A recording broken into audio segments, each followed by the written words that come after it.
1 जून 2009। एक रात जो एविएशन हिस्ट्री की सबसे अजीब और डरावनी मिस्ट्रीज में बदल गई। रियो से पेरिस जा रहा एयर फ्रांस का फ्लाइट 447 हवा में था। सब कुछ नॉर्मल था, लेकिन अचानक जहाज के सेंसर्स खामोश होने लगे। कॉकपिट में वार्निंग बीप्स गूंजने लगीं और सिर्फ 4 मिनट में दुनिया की सबसे मॉडर्न एयरलाइनर अटलांटिक ओशन के बीच कहीं गायब हो गई। रेडार ने लास्ट सिग्नल कैप्चर किया, लेकिन सवाल आज भी चौंकाता है, इतना बड़ा एयरबस A330 आखिर मिनटों में कैसे इनविजिबल हो गया? और पायलट्स ने आखिरी 30 सेकंड्स में क्या देखा, जिसका जिक्र ब्लैक बॉक्स में लगभग 3 साल बाद मिला? देखिए इंडियन ज़ेन टीवी के इस एपिसोड में। रियो डी जेनेरो एयरपोर्ट की रनवे लाइट्स के बीच कॉकपिट में टेंशन और फोकस दोनों था। कैप्टन मार्क डुबॉय 58 साल के वेटरन पायलट, 11,000 आवर्स से ज्यादा फ्लाइट एक्सपीरियंस के साथ, और उनके साथ फर्स्ट ऑफिसर डेविड रॉबर्ट 32 साल, रिलेटिवली जूनियर लेकिन हाईली ट्रेन्ड, और को पायलट पियर सेड्रिक बॉनिन 32 साल, ऑटो पायलट और नेविगेशन एक्सपर्ट, सब इंस्ट्रूमेंट्स चेक कर रहे थे। फ्लाइट प्लान के मुताबिक एयरबस A330 ने रियो से पेरिस की 6,200 किलोमीटर की जर्नी शुरू करनी थी। वेदर रिपोर्ट में अटलांटिक ओशन के ऊपर थंडरस्टॉर्म्स और टर्बुलेंस का वार्निंग था, लेकिन मैनेजेबल। कैप्टन और क्रू ने क्रॉस चेक किया कि auto pilot, navigation systems, altimeter और एयर स्पीड सेंसर्स बिल्कुल सही काम कर रहे हैं। कॉकपिट में सटल टेंशन थी। हर स्विच और बटन का साउंड, हर लाइट का ब्लिंक, हर गेज का मूवमेंट। पायलट्स एक रिदम में काम कर रहे थे, जैसे एक डांस। सब कुछ नॉर्मल लग रहा था, पर रात के 2:10 पर यह नॉर्मल रूटीन एक ट्रेजेडी में बदलने वाला था।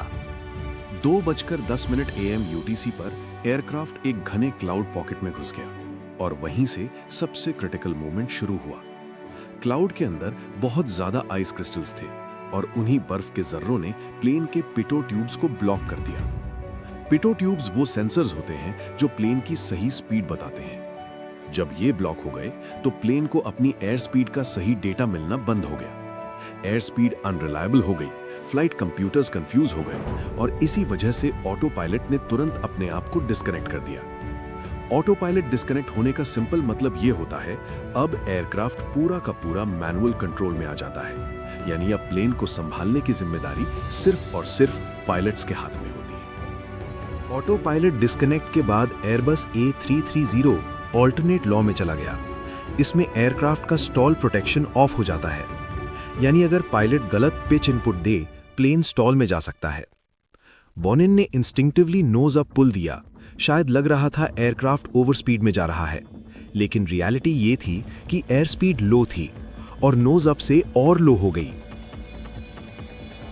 प्लेन एक डीप स्टॉल में चला गया, जो कमर्शियल जेट्स के लिए सबसे डेंजरस एरोडायनामिक कंडीशन होती है। High angle of attack plus low air speed equals wings lift generate करना बंद कर देती हैं। प्लेन वर्टिकल ड्रॉप करने लगा, मोर देन 10,000 फीट पर मिनट। स्टॉल वार्निंग कॉन्टिन्यूअस बजती रही, लेकिन क्रू को लग रहा था कि इंस्ट्रूमेंट्स फॉल्टी हैं। कैप्टन कॉकपिट में वापस आए, लेकिन एयरक्राफ्ट ऑलरेडी सिवियर डिसेंट में था। कॉकपिट में कंफ्यूजन पीक पर था। किसने क्या इनपुट दिया? साइड स्टिक सिंक कैसे हो रहा है? कोई एक क्लियर पिक्चर नहीं बन पा रही थी। सबसे क्रिटिकल बात यह थी, पायलट्स को बिल्कुल नहीं पता था कि एयरक्राफ्ट स्टॉल में है। इंडिकेटर्स कंफ्यूजिंग थे, और डार्कनेस में एक्सटर्नल होराइजन दिख नहीं रहा था। A330 कंटिन्यूअसली जायरेट करता रहा।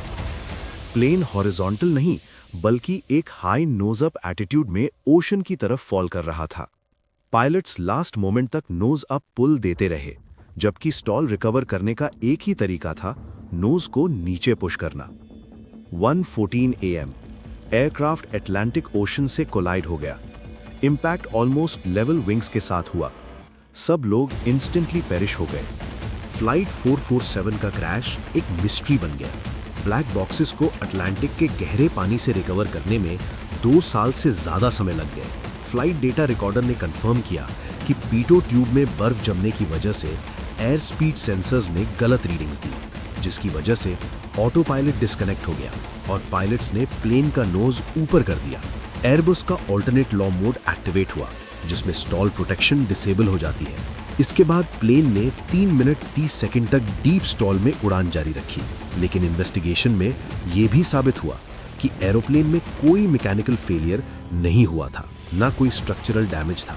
क्रैश से पहले एयरक्राफ्ट का टेक्निकल कंडीशन 100% हेल्दी था। एयर फ्रांस 447 एक रिमाइंडर है कि एविएशन में परफेक्ट टेक्नोलॉजी होने के बाद भी ह्यूमन फैक्टर्स, ट्रेनिंग और सिस्टम अंडरस्टैंडिंग सबसे इंपॉर्टेंट होते हैं।